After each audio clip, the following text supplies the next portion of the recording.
오늘 본문은 이스라엘 백성들을 향한 마지막 여호수아의 고별 설교입니다. 여호수아는 인종이 다가왔음을 알고 이스라엘 모든 백성들을 세겜으로 불러 모아 그곳에서 언약을 갱신하는 의식을 행하고 있습니다. 이 세겜은 축복과 저주의 말씀을 선포했던 그림신상과 예발산, 바로 그 사이에 위치한 성읍입니다.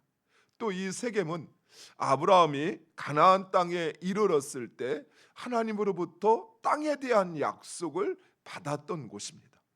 또 야곱이 그 하나님의 약속을 받고 우상을 파묻고 새롭게 헌신한 곳이기도 합니다. 그리고 가나안에 입성한 이스라엘 백성들이 처음 기둥을 세우고 언약을 갱신하였던 곳이 바로 이 세겜이었습니다. 여호수아는 이제 가나안 정복 전쟁을 마치고 땅을 분배한 후에 바로 이곳 세겜에서 그의 임종을 앞두고 백성들로 하여금 하나님과의 그 언약을 갱신하도록 하고 있습니다. 사람을 망각의 동물이라고 이야기합니다. 심리학자들은 인간의 기억이 90일 정도라고 이야기합니다. 그래서 90일이 지나면 사소한 기억들, 크게 기억되지 않는 사소한 기억들은 모두 망각을 한다고 합니다. 그래서 우리 인간은 그 기억을 잊지 않기 위해서 기록을 하기도 하고, 또 때로는 기념비를 세우기도 하고, 때로는 역사의 유물을 보존하기도 합니다. 즉, 그 기억을 잊지 않기 위한 인간의 몸부림인 것입니다. 이처럼 하나님과 우리의 언약도 때때로 갱신하여서 해이해지고 안일해진 우리의 마음을 다잡고, 그리고 하나님을 향한 결단과 소망을 확인하는 것이 필요합니다. 개인의 관계에서 가끔 우리가 서로를 향한 서운한 마음을 가질 때가 있습니다. 왜냐하면 사람은 자신이 받은 것은 쉽게 잊어버립니다. 근데 내가 준 것은 쉽게 잊어지지가 않습니다. 반대로 이야기하면 내가 받은 것은 내가 누군가에게 주었을 때 그 기억은 잘 잊혀지지 않아요. 그런데 누군가로부터 내가 받은 것은 쉽게 잊어버리다 보니까 그래서 서운함만 남게 되는 거예요. 왜? 받은 것은 기억이 없는데 준 것만 기억나니까. 이게 인간의 모습이거든. 하나님과 우리의 관계도 그렇습니다. 하나님은 매번 어쩌면 부모가 자식에게 양보하듯이 그렇게 우리에게 은혜 베푸시고 또 우리의 기도를 들으시고 우리에게 응답하시건만 우리는 그 받은 것은 금방 잊어버려요. 하나님 언제 나의 기도에 응답했었나? 그러면서 내가 하나님께 행한 것만 생각이 나는 거예요. 내가 그토록 오래 기도했는데 하나님은 내 기도에는 응답도 안 하신 것 같고, 하나님을 위해서 내가 열심히, 물론 은혜 하나님의 축복을 받으려고 하는 것은 아니지만 하나님을 위해서 그렇게 충성했건만 하나님은 왜 내 기도는 안 들어주시지? 내가 행한 것만 생각나다 보니까 정작 하나님의 은혜를 잊어버리게 되는 것입니다. 그래서 하나님과의 우리의 언약을 우리가 다시 한번 기억하고, 또 하나님께서 우리에게 베푸신 은혜를 기억하면서 그 하나님 앞에 우리의 고백과 충성을 새롭게 하는 것이 이처럼 필요하다는 것입니다. 그래서 여호수아는 족장 시대부터 그리고 당시까지 하나님께서 행하신 그 은혜의 역사를 회상을 합니다. 먼저 이스라엘이 기억해야 할 중요한 사실은 이스라엘이 하나님을 찾은 것이 아니라 하나님께서 이스라엘을 찾으셨다는 것입니다. 하나님께서 이스라엘을 선택하시고 그리고 찾아오시어서 그들에게 약속하시었고 그 약속을 이루어 주셨습니다. 이스라엘의 조상 아브라함은 여기서 강 건너편이라고 하는 것은 요단강을 말하는 것이 아니라 유브라데스 강을 말합니다. 유브라데스 강 저편 갈대아 우르에서 이방신을 섬기던 자이었습니다. 그런데 하나님께서 그런 아브라함을 선택하시고 그리고 아브라함을 찾아오셔서 그에게 약속하시고 그리고 그를 가나안 땅으로 인도하셨던 것입니다.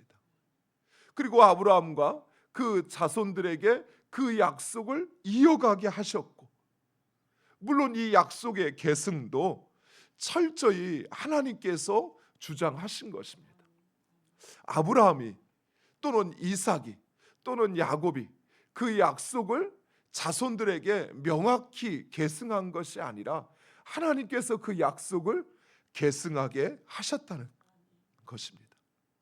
그리고 애굽의 종되었던 이스라엘을 하나님께서 친히 찾아오셔서 능력으로 그들을 해방시키셨습니다. 그리고 그들을 가나안 땅으로 광야로 불러내시어 인도하셨으며 그리고 가나안 땅을 정복하게 하셨던 것입니다. 이처럼 창조의 하나님, 그 하나님께서 이스라엘을 창조하셨고 그리고 이스라엘을 조성하셔서 주의 나라로 세우시기 위하여 그들을 이끄시어 광야로 또 가나안으로 인도하여 주신 것입니다. 사랑하는 성도 여러분, 우리 역시 마찬가지입니다.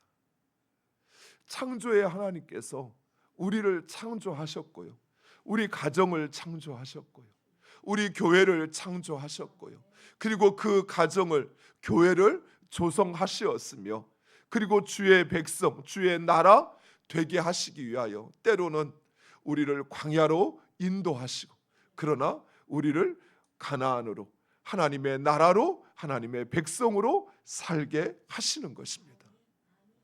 이 모든 것은 하나님의 계획이었고 그리고 하나님의 은혜였습니다. 내가 한 것 같지만, 이스라엘 백성들이 자신이 행한 것 같지만, 그러나 하나님께서 친히 싸우시어 승리하게 하셨고 그리고 이스라엘 가나안 땅의 그 모든 것을 이스라엘에게 주셨던 것입니다. 사랑하는 성도 여러분, 우리의 삶도 우리의 신앙도 모두 하나님의 계획 아래에 있음을 믿으시기 바랍니다. 그리고 그 하나님의 계획은 선하시고 은혜입니다. 비록 지금은 힘들고 우리가 때로는 어두운 골짜기를 지난다 할지라도 하나님은 우리를 구원하시며 우리가 깨닫지 못하는 선하고 복된 길로 인도하심을 믿으시기 바랍니다. 아브라함 역시 아비와 자신의 본토와 친척의 집을 떠나는 것은 쉽지 않았을 것입니다. 그러나 그가 그 광야의 길을 지나 가나안 땅에 도착했던 것처럼 하나님께서 때로는 우리를 부르시어 우리의 삶 가운데 우리를 고난의 길로 또 힘들 길로 인도하실지라도 그러나 결국 가나안으로 인도하심을 믿으시기 바랍니다.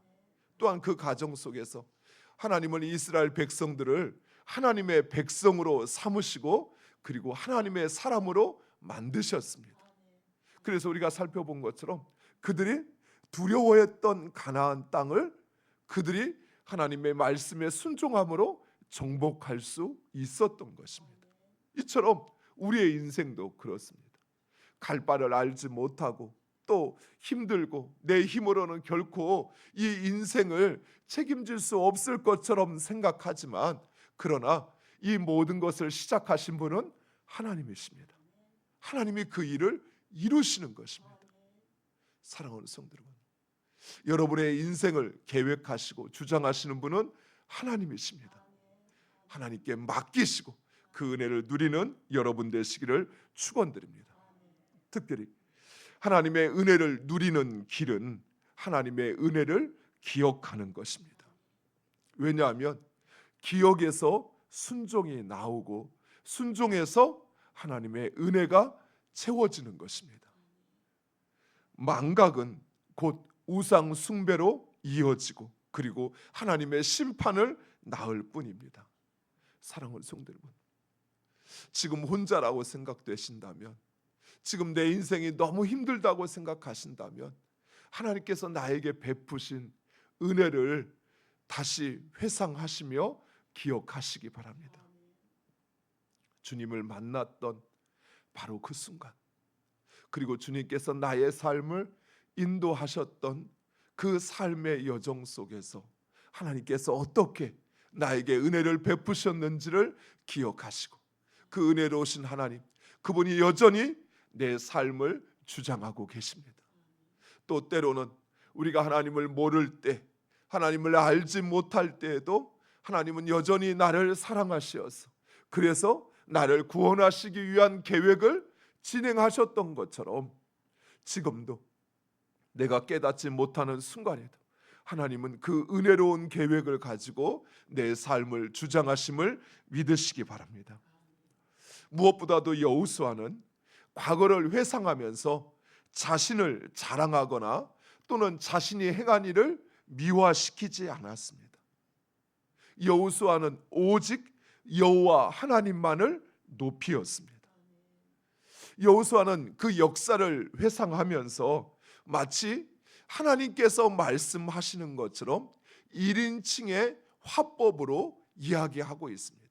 즉, 하나님께서 너희에게 이렇게 행하시지 않았느냐? 하나님께서 너희에게 이렇게 하지 않았느냐? 너희를 이렇게 인도하지 않았느냐? 너희를 끄집어내지 않았느냐? 라고 말하지 않고, 오늘 본문에서는 내가 보내었고 내가 인도하여 내었고 내가 덮었나니 내가 넘겨주었으며 내가 주었더니 라고 말씀하고 있습니다. 사랑하는 성도 여러분, 하나님의 일을 하는 사람들이 가져야 할 태도가 바로 이것입니다. 하나님은 죄 많고 부족한 우리들을 구원하시어 도우시고 인도해 주시고 그리고 함께 하십니다. 따라서 우리는 오직 그 하나님만을 높이며 우리의 삶을 통하여 예수 그리스도를 자랑해야 할 것입니다. 사랑하는 성도 여러분, 내가 하나님의 은혜를 기억하지 못할 때, 또는 하나님의 은혜를 내가 깨달을 때에도 우리는 오직 그 하나님만을 높여야 한다는 사실이에요. 내 인생이 하나님의 손에 붙잡혀 있다는 사실을 여러분이 인정하신다면 내 인생을 통해서 영광을 받든지, 또는 내 인생을 통해서 지적을 받든지, 내 인생을 통해서 찬양을 받든지 또는 책망을 받든지 하실 분은 하나님이시라는 것입니다. 그러나 하나님은 그 누구에도 책망받지 않으시는 하나님이십니다. 고로 하나님은 내 인생을 반드시 승리하게 하실 것입니다. 때로는 이스라엘 백성들도 가나안 정복 전쟁에서 어려움이 있었습니다. 그렇죠. 아이성 전투에서 이스라엘 백성들은 깨닫지 못했습니다. 그들이 왜 여리고성에서 그렇게 힘든 전투에서는 승리했지만 왜 아이성에서는 패배할 수밖에 없었는지 알지 못했습니다.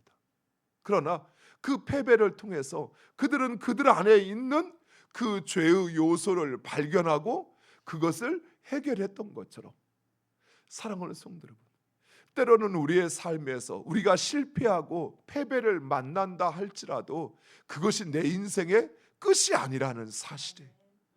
오히려 하나님께서 나의 문제를 발견하게 하시고 또 나로 하여금 하나님의 뜻을 깨닫게 하시어 그 하나님의 영광의 자리에 참여하게 됨을 믿으시기 바랍니다.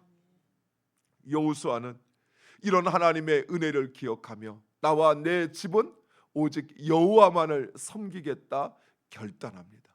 사랑하는 성도 여러분, 여러분에게도 그런 결단이 있기를 축원드립니다. 그리고 이스라엘 백성들 역시 우리도 여호와를 섬기리니 그는 우리 하나님이시다라고 말씀합니다. 우리는 하나님을 그저 하나님이라고 표현하니까 이 개념이 어떻게 이해되어지는지 잘 모릅니다. 그냥 하나님을 하나님이라 말한 거라 생각합니다. 그러나 여기서 그는 우리 하나님이시다라는 말은 그는 우리의 유일한 신이시다라는 의미입니다. 하나님, 그분이 우리의 삶의 유일한 주인이시오, 그리고 그분이 우리의 삶의 통치자이심을 인정하는 여러분 되시기를 축원드립니다. 이것이 하나님과의 올바른 관계요. 그리고 하나님의 백성이 살아가는 방식인 것입니다. 사랑하는 성도 여러분, 여러분의 삶에 하나님이 행하신 일을 기억하시며 오직 여호와 그분을 섬기기로 다시 한번 결단하고 순종하는 여러분 되시기를 축원드립니다. 기도하겠습니다.